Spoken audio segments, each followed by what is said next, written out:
hemendikan, behitu hemen ikustetzen zuen bezala, horratzean erromatarren garaiko horma dakau, ezin da ikutu, lagunak. Behitu hemen, taula, labanak eta ontziak. Osagaiak hemen dazkau. Hau ingo duna da, sukaldatu, goxatu eta ehundoko sandwicha prestatu. Hemen zua horrela pizten da. Bale, bagoaz. Hemen errazka dakau, ontzitsuak dazkau, ikusten dezu hemen oparitxuak ekartzen dunan jendiak. Ezin da zerrikutu, mesedez, Ze, Adur, zer modu zain naiz? Primeran, ondo naiz? Baukagu fitxaje berria enpresan. Ondo. Launak, hemen nabil Adurrekin, bera gida da, nik ikasi nahian nabil, eta ikusiko zu ez zaio ederra datorren. Ere bai, idazlea da, historia buruz idazten du, eta gaur ehundoko sandwicha ingo da.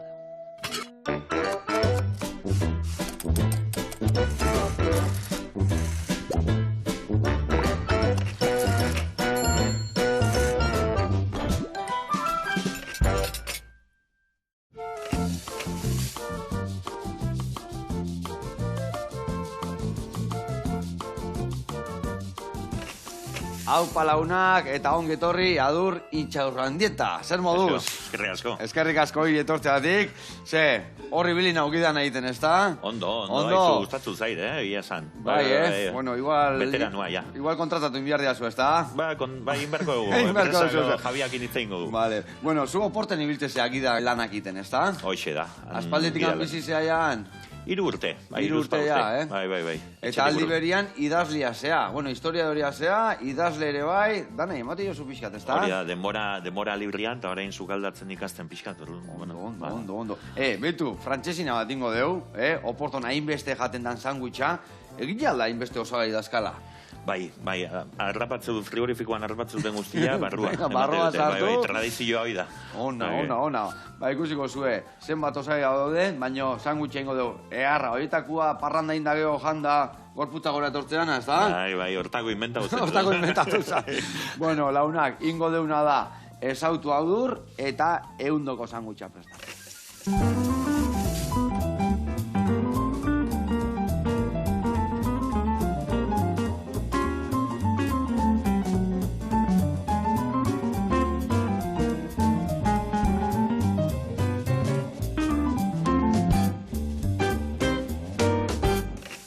Bueno, lagunak eta Adur, garatuko izuet pausuz, nundik noa biliko gean, frantxesina hoiteko garaian. Lehen da biziko eta behin martxan jarriko duguna da saltza. Saltza oso berezia izatea gaina, ez da? Bai. Frantxesinan gainean. Ingrediente asko ditu barruan, eta oso etxe bakoitzean, modu desberdinan iten. Ja, osea, hau teikenek, bere ikutu eman bakoitzak, ez da? Hori da. Bueno, bako gure erara ingo deu. Hemen dakauna da, tipulina, goxatuko deu, pixkat erregozi, baratzu jakin ere bai, 3 gilarra botako deu, sukaldatzen deunian gero botako deu tomate pixkat, gio, aberaztuko deu, ikuste zuen hemen gauza mordo batekin. Dakau, salsa inglesa, oporto ardua, nola ez, ardo txurila, erramua, ziapia, pipersmina, geho, oidana murrizten danean, ingo deuna da, bota aragi salda, eta baita ere garagardua. Eta hori dena sukaldatzen dutiko dugu, lasai, murrizten eta loditzen, gero ikusiko dugu, birrinduko deun eta iragatzi, oso zenian loditu bada iragatzi, eta gainetik botatzeko erabiliko dugu. Vale? Baina, zerren gainean botat behar dugu? Ehundoko sandwicha. Ikuste zuen bezala, hemen osagai asko dazkau, eta desintestak dana sartuko dugu sandwichan barruan, baina saiatuko gea. Dakau txorixua, txistorra, xerra, mortadela, urdai azpiko egozia eta gazta. Ingo duna lehendabizi zigortu ogiak, ben zigortuta daudenian osagaiak prejituta barroa sartzen jungo gea, bai txistorra, txorixu eta xerra, gero ingo duna baitare jarri bertan mortadela, urdai azpiko egozia, eta gero itxita dakaunian dena, gainean jarriko dio gazta mordo bat. Gazta mordo bat, eta gazta hori gero urtuko da, saltxa berua jarriko deu, gainetik botatzen jungo gea, eta gazta urtuta geldituko sandwichen gainean. Eta hori gutxi balitz, gainean arrautza prejitoa jarriko jau, eta patata batzu lagungarri onduan. Ados? Probatzeko irrikitan. Irrikitan, nire bai. Bueno, zuen nahiko lako jangunda izango zea, ez da? Bai, 3 urtetan mordo batzu jaitut. Bai, Ni maia bakat, Bai, Vale, kalitatea I+D ingozu, no? Bueno, lana banatuko ditugu. Beitu, patata horiekin behar ditugu goxatzen jarri, bueno, oliotan, eta ingo zuna da zuritu, eta makiltxoa moztu, gero goxatzen jarri, eta gero bukaeran ja prejitu puntu emateko. Horren ingo deuna da, oliotan suabe, baina gero bukaeran, huerten mango jau eta kurruskari utziko ditugu, bale? Oso, no? Venga, hoi zure kontu esan deten bezala, nik hartueko tipulina, baratzuria, eta barazki goxatzen jarriko ditut, lehen da biziko asuntuan. Bale, hemen dakatau. Bueno, Adur, kontatu, zeratik juntzinan oportoa? Esan dezu 3 urteia bertan. Bai, Nolatan juntzinala bertara? Bueno, ni berez urte asko pasan ditun Santiago Compostelan, eta azkenian gallegok eta iparraldeko portuguesak harreman handia, ez da? Bai, anaia dia. Eta, bueno, gaur egun bezala lan agertzen den lekun, ara jupea. Ordu, bueno, nola Oporto hain modan dagoen, beste gauzik ez zaigu falta lana baino. Eta turrasko dituzue? Bai, orain aste santua pasada, eta, bueno, uda partian jasiko ganez, lan mordua aukiko dugu. Lan mordua, ez da? Bai. Bai, aste santua hemen bai guk zaustarrak izan da. Aste santua izatea, entrenamentu txiki bat pixka gutxiko bera jakiteko nolako izango da, ez da? Bai. Eta potente dator, Bai, potente. Egia esan orain Oporto oso modan dabilen iria da, eta kriston jendetza dator. Bai, Bai. Adibidez, 3 gauza bisitatu beharko genitun Oporton, zein dia, 3 horiek ezin dianak bertatik anjun ikusi gabe? Netzako Palacio de la Bolsa oso leku jauregi oso polit bat da, 19. mendekoa eta ikusi berrekoa, baino bai edo bai. Hori egin barreko gauz bat. Zer topatuko du bertan? Zer da Palacio? Palacio de la Bolsa, esan dezu? Palacio de la Bolsa, bai, hortzegon, aintzinako, boltsa, Portugaleko boltsa, Lisboa eta Oportoan, baino gero Lisboara behaldu zuten. Eta egia esan oso jauregi polita da. Hango gerra zibila, gure hemengo karlistadak bezala izango liratekenak, bukatuta gero hasi zien eraikitzen, eta, esan behar da lan ona intzutela gara hori. Bai, leku oso polita. Gero, ardoan, nola ez? Bodegatxo batea jun behar, Portoko ardo pixkat hartzeko. Eta, gero paseotxuak, ematea, iritik, orokorrean, Aldezar oso polita dauka, Errekaldia Ribeira ere oso polita da. Bai, pena merezi du. Ondo. Eta Porton, zu bertara juntzinean, zu gaina historia horia izan da, ez dakit, berezia dalako, historia asko dakalako bertan? Bai, Oportok ia 3.000 urte ditu, orduan ni aintzinakoa izanik, beti hortik mugitzen naiz pixkat, baina hiri oso historikoa eta giro polita duena ere, bai. Eta zerbait ikusteko gola hain aintzinakoa dana, goen dela 3.000 urteko arrastoik antopatu dezakegu bertan? Oso gutxi, bai, erromatar garaikoa da zarrenak eta Kristo ondorengo 3. mendekoak. Ez da modernoa, baina ez ditu 3.000 urte, bai.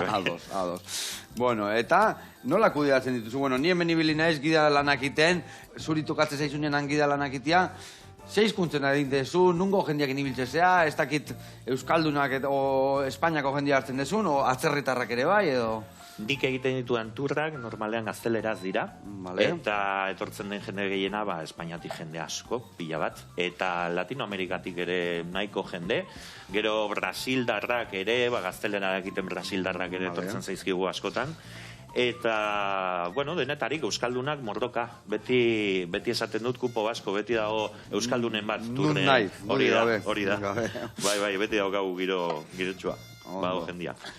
Eta tur batek zenbat irautau, nola kudeatzen dezu, nundik hasten zea, Pero desberdinak itetuzu, o beti berdina da zure turra? Egite ditugu gure enpresan 4 ditugu, baina Oporton gaude enpresa asko. Orduan, nik egiten ditudan turrak izaten dira, edo zentrokoa deitzen diogu, tur tipikoa iria pixka bat ikusteko hori da. Eta gero historikoago bat. Pixka bat zentratua ja, hardcore, ez gustatu zaionari iria, pixka bat murgiltzeko gehiago hor. Bikain. Eta janari aldetikan, ikusten duen bezala, frantsesina han leku askotan ikusten da, eta era askotakuak. Zer gehiago da bai daztatua, ardua esan dezun bezala, Oportoko ardua infamatua dana, zer gehiago daztatu behar duan bai handikan pasatzen bagea? Bueno, Portugalen noski bakailua. Bakailua jan behar, baino nik ez dakit portuguesik ikusi gogoa ituzen, baino guria hobeagoa da. Bai, Esan behar da. Vale. Eta nola prestatzeko, hemen bakizue tipikoa dela Bizkaita saltzakin, pilpilan, saltza berdian, zurrukotuna bat, era askota egiten da, nola prestatzen dute, zein da tradizionalena? Joan, Portugal osoan errezeta asko haude. Nik beti izaten dut dala pasta, italian pasta bezala, herri bakoitzak dakala bere bakailu errezeta. Eta, bueno, egia esan, han Oporton ezagunena izaten da bakailaoa braga, dala errebozatua, gauz askorik. Eta nahi asko gustatzen zaidan bat bakailaoa bras. Dala bakailua txiki-txikina, patata frigitukin, arrautza, oso... Eta bras ditzen da hori parrillatik pasata da, o...? Ez, bakailaoa bras deitzen berez parrillara nahi baduzu abrasa, esaten da. Baina bakailaoa bras izen hori dauka edo dourada, zagutzen da bi modutan. Eta ia esan oso goxua da. Hemen izen bakailu jaten, gauza erra da bakailua, tortilla bakailuen are bai, hori da, sardotitan jartzean bezala bakailua, hola, piper berdiak inda, eta reboxautare gauza hona da, gure reboxauta piperra da batekin onduan, ama, erra historia. Vale, oiek honea bota. Oso ondo. Vale, organikoa bera bota, horrek azuza karrantzia. Vale. Ni hemen bota ditut ja tipulina eta baratzuria, 3 jarranbia nikoa. Vale. Eta, ogi aldetik anan, ze ogi mota jaten dira? Ogila, egia esan, Galizia oso gertu dute, baina ez dute Galiziako ogila jaten. Galiziako ogila gauza hona da egia esan, Han dira, historikoki daukate influentzia asko inglesekin. Orduan jaten dute, ogila estilo British, ez? Ogi zuri hau... Ez nedunak eta olakoak, ez da bigunak. Hori da, ez du zapore handirik ere egia esan. Baina, bueno, bakailua hona bada, ogila akompainatzeko eta... Launtzeko, bultatzeko. Bueno, ogila galdetu dio, zeatik angoen guaz Gasteizea, Txema Paskualen gana, mamiara jungo geha zehazki, artista hautza da, eta legamiai buruz itzen gogo. Ikusiko zuen ze gauza, garrantzitsua, interesantia, eta jakin bihar deuna. Oazen bertara.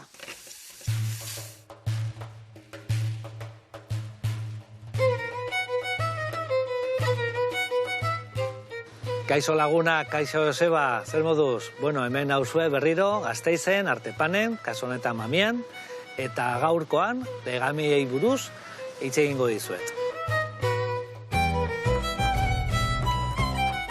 Badaude, bi legami mota. Batzu dira legami biologikoak, fermentazioa edo hartzidura lortzen dutenak, eta beste aldetik egongo dira legami kimikoak. Horik ez dute fermentaziorik sortzen, baizik eta gasifikazioa. Legami biologikoak dira, batzuk dira amaoreak edo organtzak edo masa madreak, eta beste batzuk dira guk erosten ditugun legamiak, lebadurak. Hau da, adibidez, amaore bat, guk erabiltzen duguna, da irin semi-integralarekin egiten duguna, eta hemen bakarrik dagoena da irina, ura, denbora eta temperatura bat. Egipziarrek eta erromatarrek horrela egiten zuten ogiak, eta handik orain dela gutxi arte, komien artean, beti egin da horrela ogiak. Eta horrekin lortu aldugu ogi fermentatu bat, ogi harin bat. Fermentazioan sortzen da alde batetik alkohola, eta alkoholak ematen dio zaporea gure ogiei, alkohola desagertzen da, gero labean, ogia ez du alkoholik, baina mantentzen dira burbuiak, dioxido de karbono sortzen da, gauza bera ikusten dugu adibidez, garagardoan edo zenbait ardotan, ezta?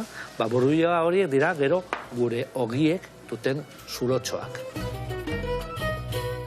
Hasi ziren ikerketak egiten eta Pasteur 19. mendean ikusi zituen hor bazirelan animalitxo batzuk eta lortu zuten nolabait sintesizatu eta elikatu bakarrik sortzeko legamiak. Eta hasi ziren legamien komerzializazioa edo salmenta. Zer gertatzen da, amaorearen erabilera baztertzen edo aparte usten, ze hemen dauzkagu legami pila eta hemen oso legami gutxi.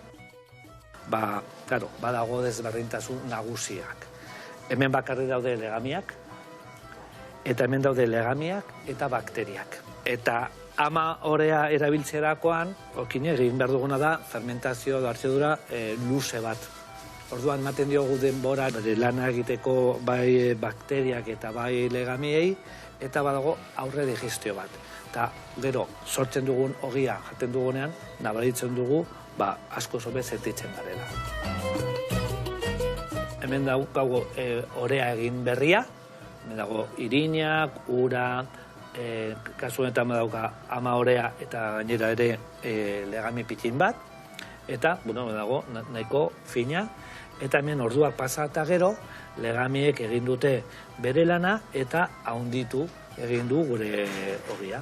Baina, legamiek labean hil baino lehen egiten dute bere azken lana, orduan. Ezartzen dugu horrako puntuan labean, baina begira ze polita eta ze arrutza dago, hori labean sartzen dugunean. Jende asko galdetzen digu, ea hau lebadura kimika edo legami kimikoa den. Eta ez, legami kimikoa da, hau, sortu ziren askoz beranduago, eta hauek ez dira erabiltzen ogia egiteko, baizik eta magdalena, bizkotxoak eta olako batidoak edo oreak, ezta? Hemen dago beste konzeptu bat dela gasifikazioa. Eta gasifikazio horrek sortzen du azido eta base bat elkartzen denean eta beroarekin batera sortzen du gasifikazio puntu hori. Izan daiteke guk edosi aldugun legami kimikoa, edo egin daiteke ere kasero modu batean ere bikarbonato eta ospinarekin. Adibidez, menaukagun magdalena bat, olioa, irina, azukrea, arrautzak, eta horrekin egiten da ore bat. Hori sartzen badugu labean, geratuko da harri bat bezala. Behar dugu zerbait arrotzeko, eta erabiltzen da bikarbonato hori, eta gero, hau, sartzen da fina labean, baina sartzerakoan produzitzen da gasifikazio fenomeno. Bueno, erakutsi dizuet edo azaldu dizuet zelan polita egiten duten egunero gure obradoretan legamiek, eta hemen jarraitzen dugu artepanen, lan eta lan, eta nahi duzuen arte. Hau Patxema, artista hutzasea, maixu handi basea, eta irekin beti ikasten gitzaudek. Hore badek hiri entzutia. Egia esan, ze argi eta garbi esan duen da, erraz. Bai, oso interesgarria. Eta gehiago ikasi nahi bazue, mamian, leheno bakit baiet, eta guain ustete baiet, kurtsuak eta mateitu, eta ogilan olain, eta egia esan oso interesgarria da, gehiago sakondu nahi bazue, area jotia. Bezarka da hondi bat txema eta aurren arte. Hemen jarraituko dugu, behitu. Hemen dazkau patata martxan, xoabe, olioan xoabe, potxa indagoenien, esan duen bezala, eurra emango jo. Hemen ikusten dezuen bezala, tipulina, baratzuia eta irugia erra kolore pixkat hartzen nahi da, eta guain hemen gainuntzeko osagaia pixkanaka botatzen jungo naiz, aberazten juteko gure saltza. Bestaldein bihar deuna da, behitu. Txoixo hau errez. Erditiko la moztuko deu, eta geho prejituko deu luzeazka, barrun jartzeko. Eta bestalde txistorra hori bai, pusketetan ingo deu. Hau ingo zuna dare bai, berdina, behitu. Hartuko zut, gutxi gorora, ogilan luzeako tamainak, eta gero erditika moztuko ditugu. Prejitzeko eta barrun jartzeko. Hau erditikan, da hemendikan, 3 pusketa nahiko, bale? 3 pusketa erditikan, 6 pusketateako dia, bale? Oso, no? Venga, hoi zure kontu, eta nik esan bezala, hemen guain, botako ditut, bela rusaintxuak eta pipermina, siape pixkat, geho tomatia, murrizten utzikoet, eta geho bai, arduak, perrixa, eta bukaeran salda. Eta garagardua. Bueno, bago atxerrek itxarreka. Bueno, nola uztartzen dezu zure lana gida bezala, eta gero idazteko historia. Historia hori azea ez da? Zein dezu, zein ikasi dezu zehazki? Nik Gasteizen egin nun karrera, ja duela urtetxo batzuk, ja. Eta, bueno, jun nintzen Gasteizen eta gero beti aintzinaroari buruz, pixka gustatzen zitzaidan mundu hori. Eta Santiago Compostelan bukatu nuen, master bat egitera joan nintzen, iria gustatu zitzaidan, talde ona geneukan unibertsitatean, eta doktoregotzat egin nuen. Eta hori aintzinaroan espezializatu, eta beti neukan novela historiko bat egiteko nahia, baino denbora faltik, eta tesia bukatuta ero esan nun. Venga, aurrea. Hortxe jaio zan. Ona. Eta, bale, historia hori izatea, gustatzen, baina gero idazten jartzeko grina hori? Ba, egia esan, aurretik ez dut asko idazi nire bizitza, baina, bueno, beti imaginazio asko ukidut beti, eta bueno, ba, hortxe atera zen, egia esan. Piskan naturalki, esan behar. Ondo. Asko ikasteko dut, baina, Hoi izatea honena, naturalki ateatzia, hori da barruak eskatzeulako, eta horrea eman dizulako bizitak. Eta horrek harrituzu bi liburu, hori izan dira, zure aurrengo bi liburuak dira, aurrena eta bigarrena? Hori da. Etxean makalazia, Potente, hasi naizela. Hor, nik uste nun topiko literario bat zala, pertsonaiak bizitza propia hartzutela, baina azkenean idazten azten zea, eta amendik gajun beharri da, eta azkenean, pixka luzatu iten zea. Bitako zein da aurrenengoa? Lehenengoa da Rebelión en Sicilia, portada more hori daukana, eta bestea jarraipena Entirra de Tiranos. Trilogia bat izangoa, hirugarrengo badator? Hirugarrengoa badator, eta seguruenik laugarrengo badator. Vale, triti pasa ingoia. Eta ze topatuko deu liburuan bertan. Badakit daola oinarrituta, ez dakizen bat urte Kristo aurretik, ez da? Hori da, hitz egiten du, Kristo aurreko bigarren mendean egontzan, esklabu errevolta bat buruz, Sicilian. Ezagunena Espartako da, Espartako leku guztitan asko ikusi gu, eta hori 3. gerra zerbila izango litzaken hitz egiten du lehenengoa. 70 urte aurretik gertatu zen bat, Sicilian, eta, nian bizi izan nintzenez, beti dauka konexio hori guarte horrekin. Ze ona. Eta, zer da, errealitatean oinarrituta, zure ikutuakin, edo nola moldatu ezu? Nik beti esaten dut, idazle baino historialaria naiz, lehenago, ez? Orduan, beti kontu zibili behar da, produkzio historiko hauekin ze guztiak fikzioa dira. Baina, hori kontuan eukita, oinarri historiko potente bat badauka. Baina, hala ere, erresa da irakurtzeko, ez da. Eta historia hori, zure ikasketetan ikasi zenun, edo Sicilian bizitzen egon zinanian indagatu zenun pixka gehiago eta informazio gehiago batea zenun, edo...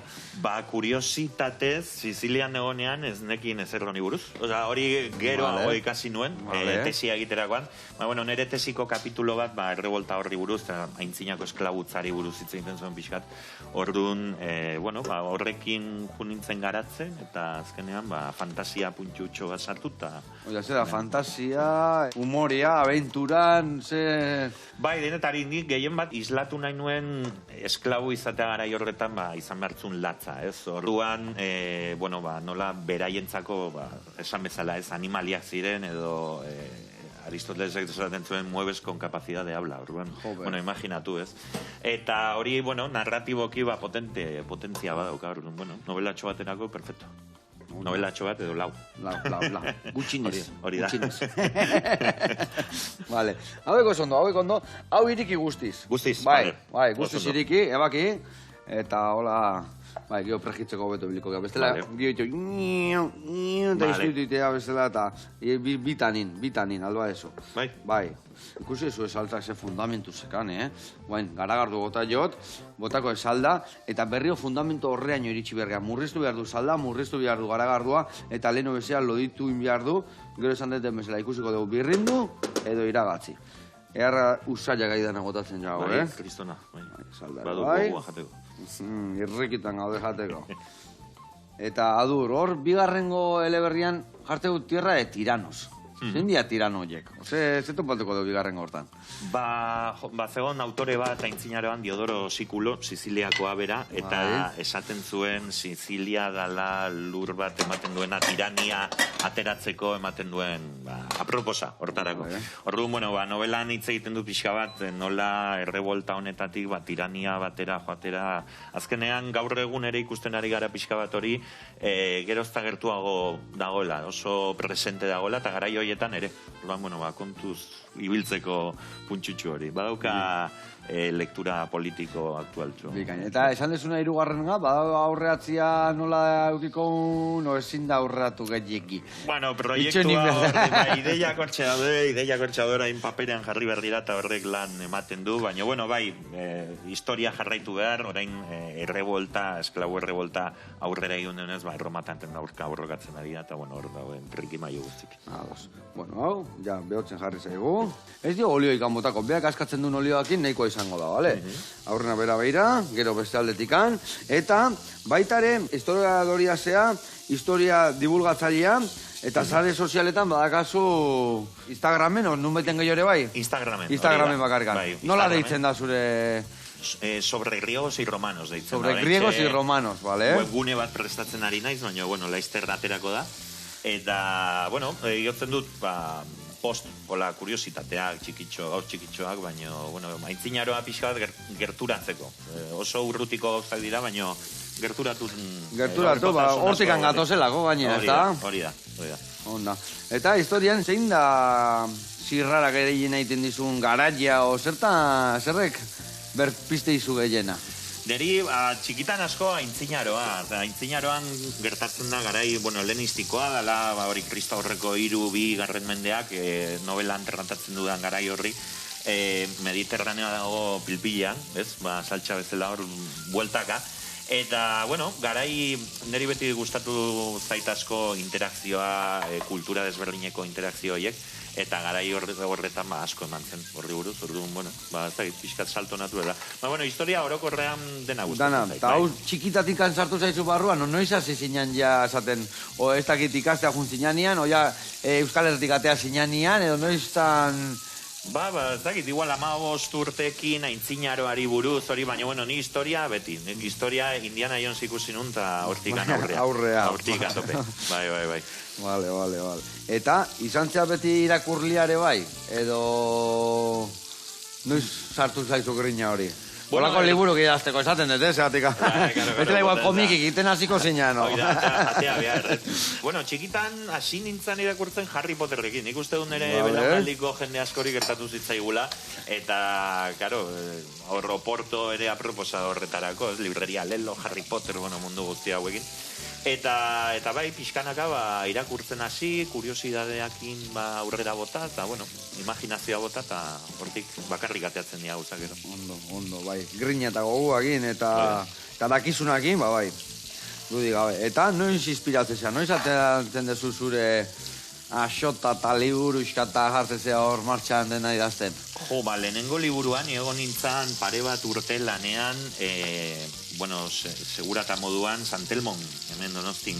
Santelmon museuan. Hori da, eta hor ateratzen nuen, demora asko neukan ez niretzako, kuadernotxo bat hartu, eta idazten, eta tramak egiten, eta bar. Eta horrela, eta zan, horrein egia da, denbora gutxiago dudala, baina, pixkanaka ere atertzea gauzak. Ondo. Eta, ja, adibidez, aztezean nien hor idazten, esan dezun bezala, hor jartezina zure tramak eta... Ja pentsatzen zenun ja liburu bat iteko, edo zuk idazten zenun zu goxatzeko eta gero, hemen zozateatzen nahi da, o nola da... Nere gazuan liburu bateako, plana banu nola pixkati idazteko.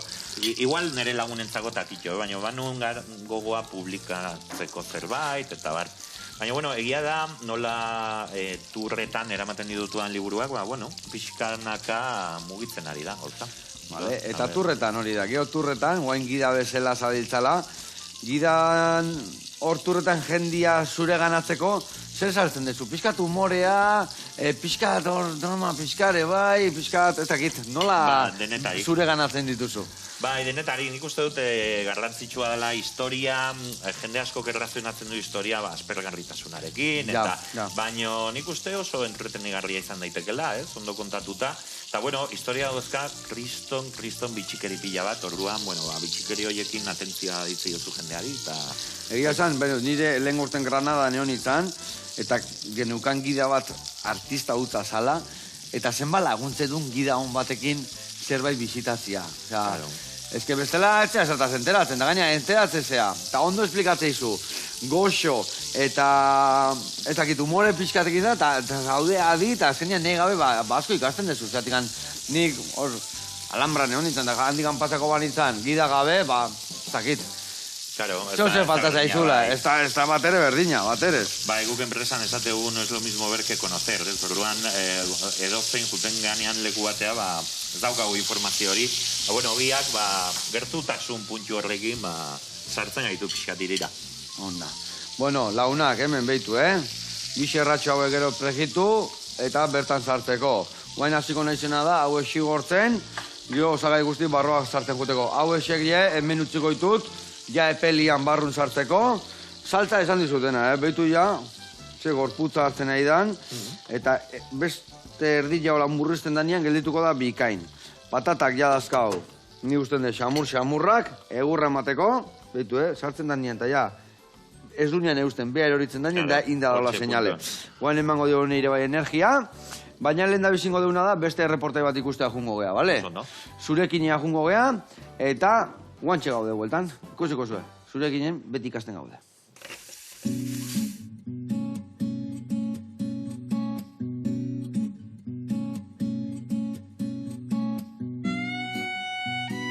Kaixo Joseba, ongi etorri Bilbora. Ni Urko naiz eta gaur zurekin jatetxea aurkeztuko dizut.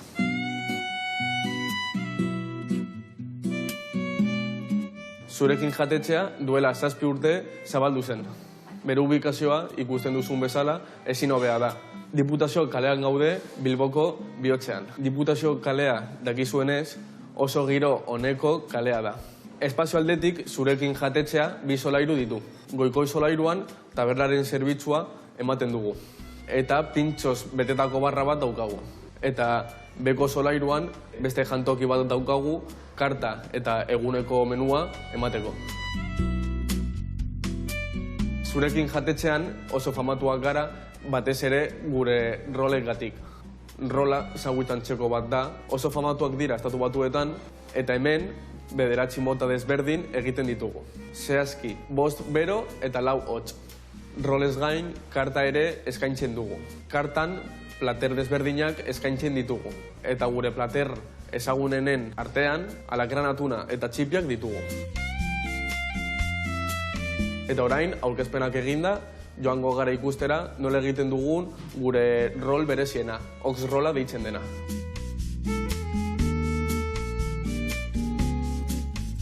Hemen ikusten duzuen bezala, daukagu osagaiak errezeta egiteko. Ox-rollaren protagonista idigizatua izango da. Horrez gain, boletu zeduliz duzel bat darama, foa plantxan, patata purea gureinarekin eta trufa zuriaren olioa. Azteko, definitu behar dugu zer den rol bat. Briots ogiarekin eginda eta oso famatua da batez ere Estatu Batuetan. Ox-rollaren protagonista idigizatua da. Eta ardo beltzarekin prestatuko dugu. Azteko, iriaragia plantxan markatuko dugu. Orain dela urtebete, Espainiako bokatarik onenaren txapelketara aurkeztu ginen. Eta 3. saria lortu genuen. Arrez gero, zurekin jatetxeko rolak oso famatuak bihurtu ziren. Lapiko batean dauzkagun barazkiekin nahaztuko dugu. Eta gero, ardo beltza gehituko diogu, eta 8-9 ordu gutxi gora bera egosten utziko dugu. Behin idia eginda, ogia gurin apur batekin plantxan markatuko dugu. Eta orain gure ox-rola montatuko dugu. Horretarako patata purea zabalduko dugu 2 alboetatik, gero haragiarekin beteko dugu eta gainetik boletuz duxela jarriko dugu. Ondoren labean minutu bat sartuko dugu.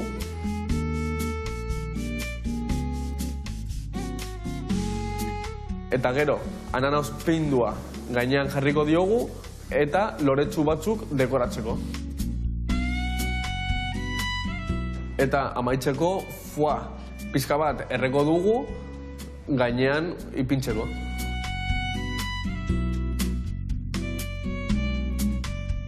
Bueno, Joseba, hau izan da guztia, hemen duzu gure ox-rola eta badakizu non gauden, zurekin jatetxean Bilbon. Agur! Aupa, Urko, eta aupa roloiek, Ze gauza egarrak, Bai, itxura ona zuten. Itxura ona horrek eta beste guztik daztatzeko eta ikusteko gogoak ingatu geha, baina pasa biharko geha bertatik handaztatu nahi badeu. Besarka handi bat Urko, kuadrilla eta aurren arte. Gu hemen jarraituko dugu zukaldatzen. Hemen hain nintzen ogia xigortzen, txak, huelta eta huelta, olio pixkatekin, behituko dago, gurinak initia, baina olioakin bikain gelditzen dira, Huelta eta huelta eman pertzaio, leku guztitan olio okitzeko, eta geho ja atera, hemen bertan xerra ingo deu, patata, ibeitu patata, ja biun-biuna esan du dela egurra emango jo, eta saltza hemen dakau murriztuta, Beitu nola murriztu dan, esan deun bezala, alda, birrindu eta iragatzi, baina nik usten dut zuzenean iragatzingo deula. Zergatikan, murriztu danean, ja, beitu, loditasun polita daka, saltxak testura ederra daka. Ingo deuna da, behitu hemen ontzilla, hemen higazteko. Ingo zuna bertara bota, hemen patatak ateratzeko. Eta, mingainakin lagundu, mingainakin den harrapatu, eta bertara bota. Bale, haure, vuelta eta vuelta. Hemen xerra egin, patata behitu zeituan ze energia hartu duen. Hamerri golpezito bat horrela. Puskatu gabe, zatik, hauen bigunak egoten dira, eta ematen baino, puskatu iten dira. Nahizu laguntzia hola mingainak indan harrapatzen? Motatuko gaiz. Bai, ondo. Venga, motatuko gaiz, oso ondo. Bueno, haule listo, oire listo, ogi haue bai, eta bago atxerreke txarraka. Bueno, pentsatzen den duen baiten gehiago biziko sinala, ez da? Trotamundo bat inda, sabe, ez da? Bai, pixka mugitu naiz, bai. Berez, bueno, lehenengo aldia etxetik atean nintzena, ikastolakin Amsterdamea egin genuen nola familia aldaketa bat bezala, estantzi txikitxo bat, eta hortik aurrea, ja, pixka... Gogo hartu zen nien, ez da? Gustatu zitzaidan, bueltak ematia. Eta, hoxe, Italian egon naiz asko, eta Polonian ere bizi izan nintzen. Polonian, nina izortikan egon, olatuik ez da ota, ez da? Bueno, pixkat otzagoak igual, otzagoak bai, hoi seguro. Baina, bai, oso politia da legua, egila, Harri azpin, a ber, ikutze aldu, ez du ikuten, eta zanpatu gola bildurri gabe. Bai? Hoi, dezuko guztik ateatzeko, hoi, de garrazoia. Vale, eta Polonian ze muzko historia handikan?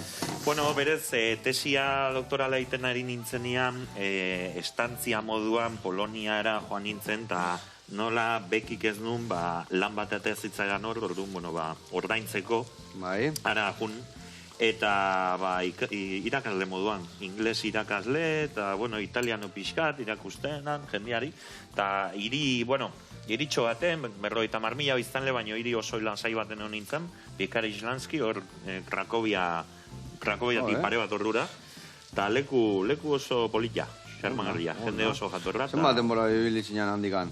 Handik, urte terdi. Urte terdi. Eta, elurretata jote zinean, han eguneko pistak eta hola daude, ez da? Ez? Hor mendi batzuk badaude, baina normaldian Polonia oso laua da, orokorrian. Laku askota, hoi bai, basuak eta oso polita zentzu hortan. Eta, esan dezu, italiara erakusten, ingeles ez, guaino porto ez dakit portu ezare jakin gozun, gaztelera, euskera, galegua, zenbat hizkuntza dominatzituzu? Bost hitz egiten dut, portu ezakinen aizartu, zeia gallego eta italiano artean ja nasketa handi bat dut burunta, ja ez dit ematen egin besteako. Bueno, baina esaten due ja gaztelera, portu ez eta holakok ja laizter nahi gabe dominatuko dut italierare bai, ja, takit, hizkuntza danak leku adar berniet, eta tozten horiek, ja danak dominatzen aiza, denak erromara, beti aintzinaroko kutsu hoi, beti sartu zait, barrun. Ona. Bueno, oiz, Zer muzko saltza da hori, behitu, hau... Ona, Oporton... Oporton gaudela emateo, Hango bat bezala, bai. Ona, vale. Bueno, hemen patatak egin ditugu, ikusi zuen, kanpotikan ondo tostauta, eta barrotikan mamilea, baina xamurra. Eharrak engo di hauek. Bueno, eta Oportora bueltatuz. Zenba denbora zoaz ja Oporton bizitzen? 3 urte. 3 urte. Eta, han, zer da gehien gustatzen zaizuna? Ez gida bezala, baizik eta zuri pertsonalki. Zerrek garrapatu izuan? Han, giroa, jendea. Oso jatorrak dira Oporton, egia san. Eta giro polita dago, eta irian mugimendua dago, ikasle, oso hiri ikasle eta turismoan aldetik, beti dago zerbait, norbait ezagutzeko, eta interesgarria, eta oso kosmopolita. Bai, zentzu horretan polita. Bikain. Eta, badazaude ja prestatzen beste hiriburun batea juteko, beste noa baitea, edo ja ingura botata zaude Oporton, edo... Ez, Oportotik jugo nahi, baina bai, beste leguren batea, oraindik, novela bezala, ideiak, oraindik ideiak ditut, baina, bueno. Eta Euskal Herria bueltatzeko, eta bertara, guandikan pasa berdezu leku gehiotatikan, nun baiten geldituko zea, honea jarraituko zu bakargan bisitan etortzen? Orain gauz bisitan. Orain gauz bisitan. Oida, itonak esaten zuen, bueno, badakazu gaztezeanian aprobetxauta bidain, eta gero... Benetan, aingura botatzezun nian ja, katiatuta galditzezia, ez da? Oida, bueno, orain dik aprobetxatu behar. Aprobetxatu. Zenbat urte askazu? Nigo, 86. 86. Bai, ja, pixkatere da de puntxu badu. Aingura botatzeko gara egizten nahi dale, bai, hori sekula. Oida, aprobetxatu berreko. Aldezuntan arraskatu, gero ni bezala aingura botatzezun nian ja, kito, gehatzea izan, kito, parao. Ai, ama. Bueno, hemen, xerra, vuelta, eta hasiko gara montaia egiten. Xerra eta arrautza bota behar dugu. Vale, hau nagazu betu horkoa organikoa bota, eta hau erraskan utzi ja garbitzeko. Oso no. A ber. Arrautza bertan. Xerra ere bai. Eta hemen ja, bagoaz montaian bila. A ber. Eta hola, garrituko dugu. Horrela xe. Arrezkartu. Xerra horrei buelta mateko. Oh. Ze gauza hona. A ber. Agonea. Hauek hementxe. Eta bagoaz montaia itea. Alde batetik gaztatxo bat. Gero behian. Txistorra pixkat. Vale. Lekua faltako. Lekua faltako arrapatuko ikonek. Xerrakin. Ai, ama. Vale. Hoi bat. Beste gazta bajariko jau bazpare. Vale. Horrela xe. Eta bagoaz, bigarren pixuan bila. Bigarren pixuan. Txoixua. Txak. Beste txoixuan erdila. Eta baitu hori, adidez, pintxitoi janingo dugu. Dan bezala. Haringo etena da, bertatik atea. Lehortu maio lehen. Zuak itxali. Hemen utzikoet. Zeratik hau handik ez de guztia montatu. Bani joa guain, hemen. Urdea espiko egozillan bila. Hemen jarriko deuna da, guain, urdea espiko egozillan. Bueno, eta oportoa jun. Eta zurekin nahi badeu turrain, nola topatuko zaitugu? Ba, nik enpresa Take Tours, enpresan egiten dut lan. Take Tours. Hori da. Vale. Take Tours horretan, ba, bueno, gida asko gaude, eta ordutegia ez dakigu orduan, bueno, ba, tokatzen zaiguna juten gara plazara, baino euskararekin bakarra naiz enpresa horretan. Horrekin ja... Euskaldun bane, horrekin seguro.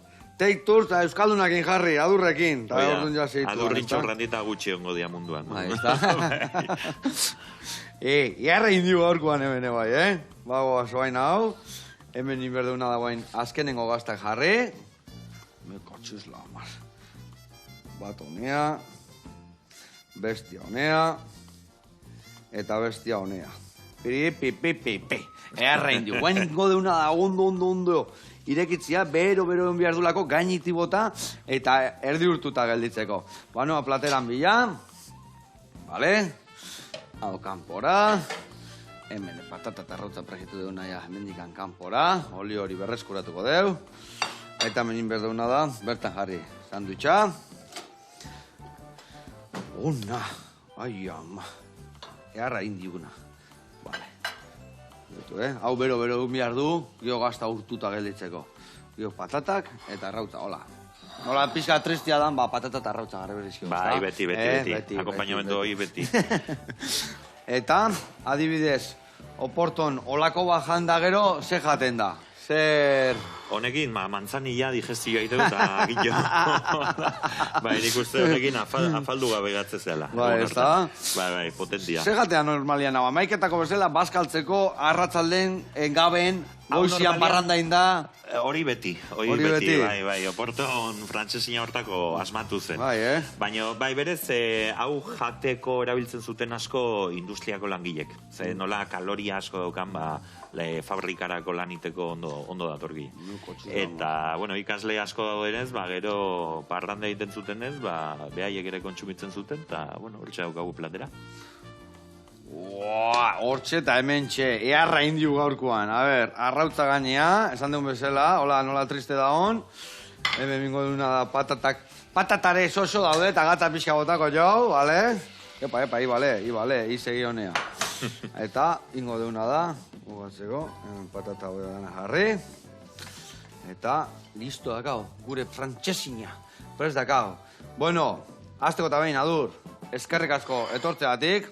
Eskerrik asko gurekin egoteagatik. Eta nola ez, oportoa juten da nahi, behaien historia aberazteagatik. Ongi etorriak zehazte. Bikain. Bueno, hemen txiak hau.